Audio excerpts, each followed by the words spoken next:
So our lesson comes from 1 Kings chapter 18. I appreciate Jim reading that for us. Just to kind of set up the story, the northern half of the kingdom, which is Israel at this time, the southern half was Judah. The northern half of Israel at this time, they had been going through about 100-year-long kind of downward slide spiritually, away from God, away from Yahweh. And they had a tendency to turn and worship idols. And especially with Omri and his son Ahab, who is the king at this time, who brought in a Sidonian princess named Jezebel to be his wife. And she was very into worshiping the god Baal. And she brought 450 prophets of Baal with her. She also brought 400 prophets of Asherah with her as well. They outlawed at this point the worship of Yahweh, and it became illegal to worship God in the northern kingdom. So these were very dark times for the kingdom of Israel. Now, they started putting to death the prophets of God, and we have this man Obadiah who hid 100 prophets, which was fantastic, and we meet him later on. But into this situation where you have Jezebel and her 450 prophets of Baal and 400 prophets of Asherah, and an outlawed worship to God, God sends Elijah in to sort the issue out. Now, Elijah declared that there would be no rainfall in the land. And that's ironic because Baal was thought to be the god of the storm. And so worshiping this god would bring rains, it would bring crops, it would bring fertility to the land. And so apparently God chose that very thing as a statement that this Baal that you're worshiping has no power and doesn't even exist. So 3 years of this drought had gone by, and God instructs Elijah to go to Ahab and say this. In verse 1 he says, "Go show yourself to Ahab, and I will send rain upon the earth." Now I'm going to skip over a few verses, but basically you have this man Obadiah, the one who hid all the prophets, and he's going to act as somewhat of a middleman between Elijah and Ahab. So he's the one running the message back and forth, and I imagine that's probably a pretty scary position for Obadiah. But he does it anyway. And so in verse 17, he says, King Ahab and Elijah meet. And so when Ahab saw him in verse 17, he said, "Is it you, you troubler of Israel?" And Elijah comes right back at him and says, "I have not troubled Israel, but you have, and your father's house, because you have abandoned the commandments of the Lord and followed the Baals." Then Elijah says this, "Now therefore send and gather all Israel to me at Mount Carmel, and the 450 prophets of Baal and the 400 prophets of Asherah who eat at Jezebel's table."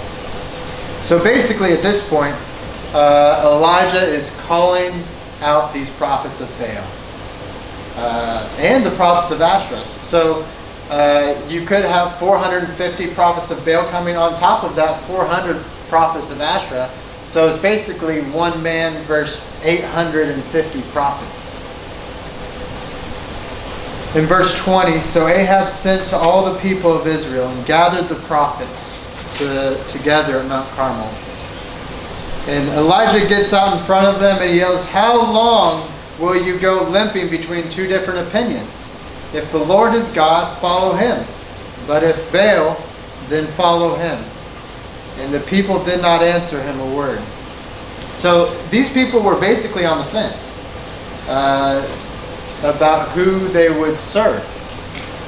You have, in one corner, you have these prophets of Baal, or you have Baal, who's supposed to be providing all this fertility to the land. Is doing a poor job. So that's option one. And then you have God, Yahweh, who's outlawed to be worshipped. So they're on the fence. And I imagine they would lean towards whoever appeared to be blessing them in the moment. If the rains came and they were having all these bountiful crops, I imagine they would probably thank Baal for that. And it's the same way in our lives. You see many people, the only time that they may pray is whenever things get tough for them, whenever some obstacle gets in their way. So their worship to God, or their conversing with God, is dependent on their situation in life. But our God, Yahweh, is not one to be worshipped merely out of convenience. He deserves our utmost respect and honor, and he wants a relationship with us anyway. He's a God who gets jealous. He's a God who has a personality. So he's a God that we need to spend time in conversation with and talking with. Any friend that you have who you don't talk to for a very long time, you eventually grow further and further apart. It's the same way with God. If you're not constant in prayer, if you're not constant in conversation with God, and merely just talk to him whenever you need something, you will grow further and further away from God. And Elijah says, even I only am left the prophet of the Lord. But Baal's prophets are 450 men. And he proposes, look, I am the prophet of the Lord here. I'm standing here on my own. But here you have 450 prophets of Baal. So basically what Elijah's doing is he's setting the scene. He's saying, look, here I am by myself on the left against all these men. I have God on my side, they have Baal on their side. And he says in verses 23 through 24, let 2 bulls be given to us, and let them choose 1 bull for themselves, and cut it into pieces, and lay it on the wood. But put no fire to it. And I will prepare the other bull, and lay it on the wood, and put no fire to it. And you will call upon the name of your God, and I will call upon the name of the Lord. And the God who answers by fire, he is God. And all the people answered, it is well spoken. So a supernatural act is what's called for here. If your God is real, if Baal is real, then he should have no problem doing something like this. It's simple. All you got to do is light the altar. That's all you got to do. So all the people agreed. So the Israelites are standing there. They're seeing this scene of Elijah and the 450 prophets on the other side. Elijah says, okay, all I want to happen here is you call on your God, I'll call on mine. Whoever's God answers, he's the one who is truly God. And the people of Israel are standing there and they're like, that sounds reasonable. That sounds all right. I could do with that. And of course, at this point, the prophets of Baal can't change the circumstances or do anything to combat it, because everyone's in agreement that this is pretty fair. So all the people agreed. It's not very likely that Baal is going to answer, though. The God of the storm hasn't answered any prayers, it doesn't seem, in the past 3 years. But they've been called out in public, so they have no choice but to go through with it. So as they approach Baal to get an answer to this prayer, Elijah approaches Yahweh. And we see here that this is not only a confrontation between the prophets of Baal and Elijah, but what we have here is a confrontation between 2 opposing theologies. This is Baal versus Yahweh. And Elijah says, you guys go first since there's a lot of you. And he said, I'll even let you pick your own cow. And so verses 25 through 26, call upon the name of your God and put no fire to it. And they took the bull that was given them, and they prepared it, and called upon the name of Baal from morning until noon, saying, O Baal, answer us. But there was no answer, and no one answered. Oh, there was no voice, and no one answered. So these guys have put several hours of work in at this point. Don't know when they started, from morning. It could be 6 a.m. when the sun rose, or it could be 9 a.m. I don't know. But anyways, they've gone for several hours here, and they go until noon, morning until noontime. And they have been repeating themselves over and over and over and over for hours. This is the kind of repetitive prayer that reminds me of what Jesus said. In Matthew 6 and verse 7, he says, and when you pray, do not use vain repetitions as heathens do, for they think that they will be heard for their many words. So, we're not looking at something that is only found in Baal worship here. This is something that was common. It's common in religion in general. This repetitious prayer or chanting that happens. We have a feeling that if we say it enough, or we say it long enough, or loud enough, that we're going to get an answer. That might work with individuals. I imagine if I started saying the same thing over and over to Troy, he might get annoyed and eventually give in. But that doesn't work with God.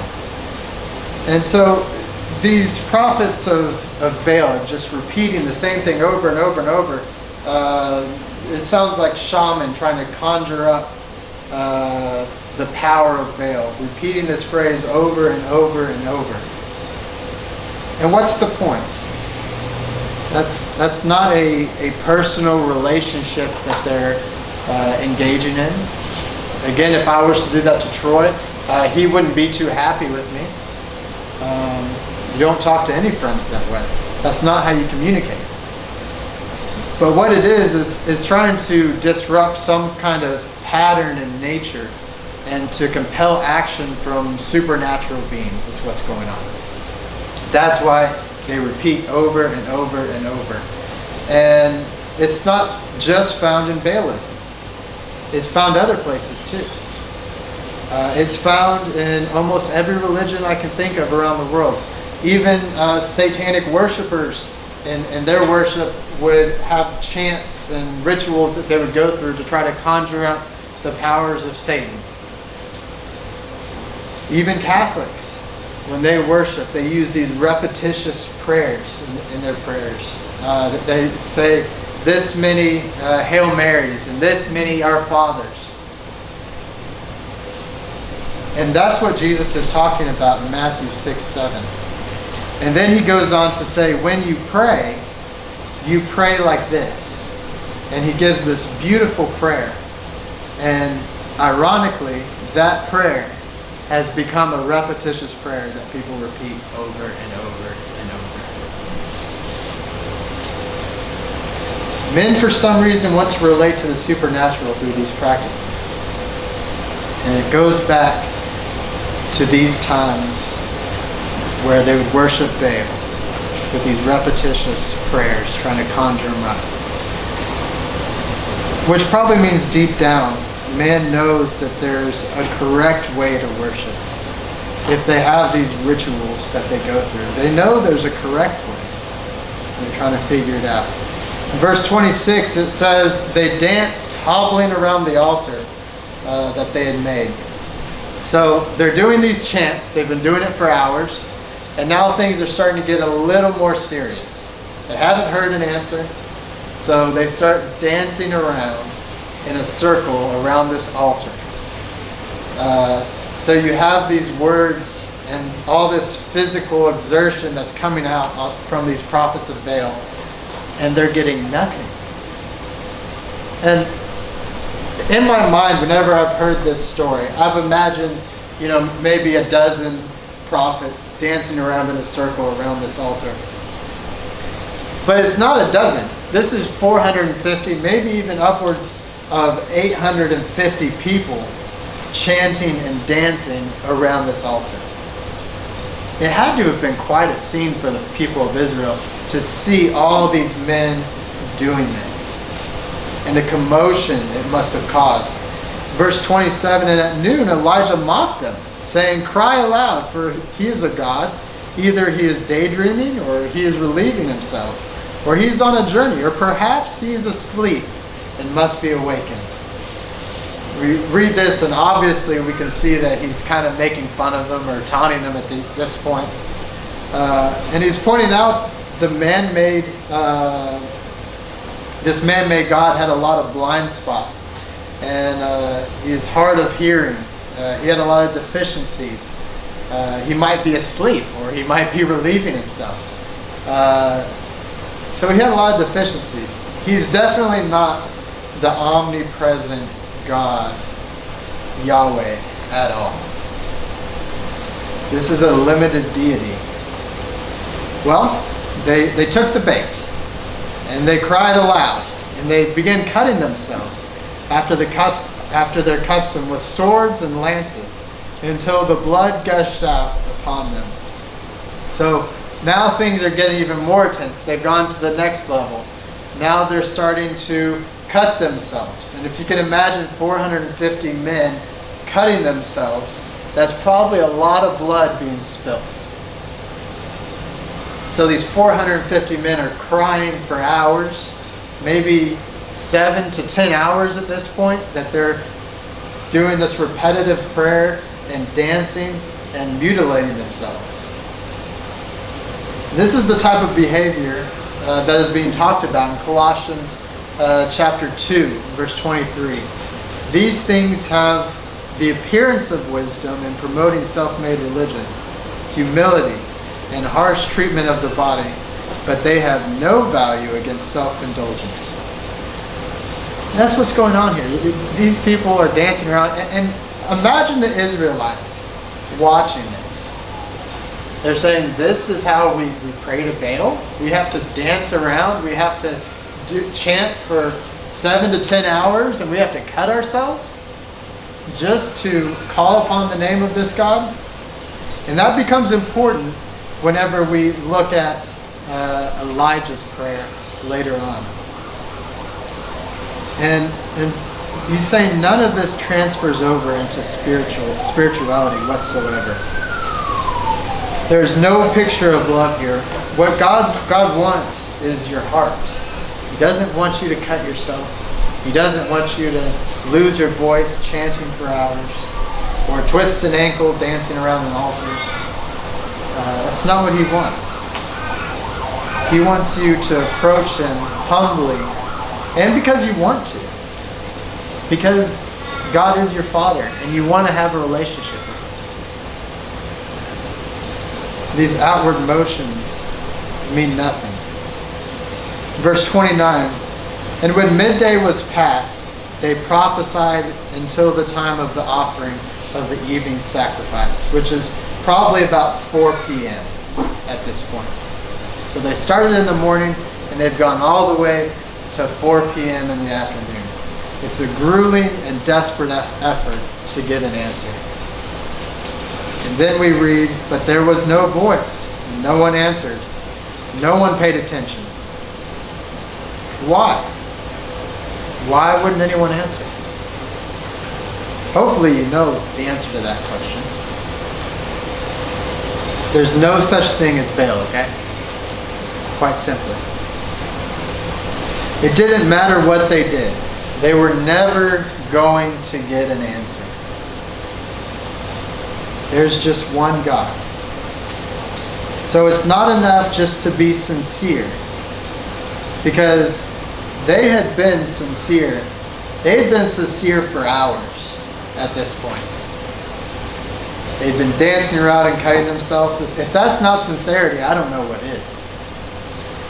So these guys were sincere, and I think they probably believed what they were doing, or believed in Baal. The problem is, yes, it was a sincerely held belief, but it was wrong. And that was the major problem here. Just because they believed, it doesn't make it true. You can search anywhere to confirm what you believe. If I believe the sky is green, I can probably find someone out there who believes the same thing.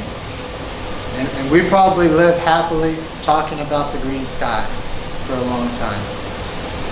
And it would probably be sincere, and we might believe it, maybe. But it doesn't make it true. So what's important is what is true. It doesn't matter how sincere you are. It doesn't matter how hard you believe it. It matters what is true.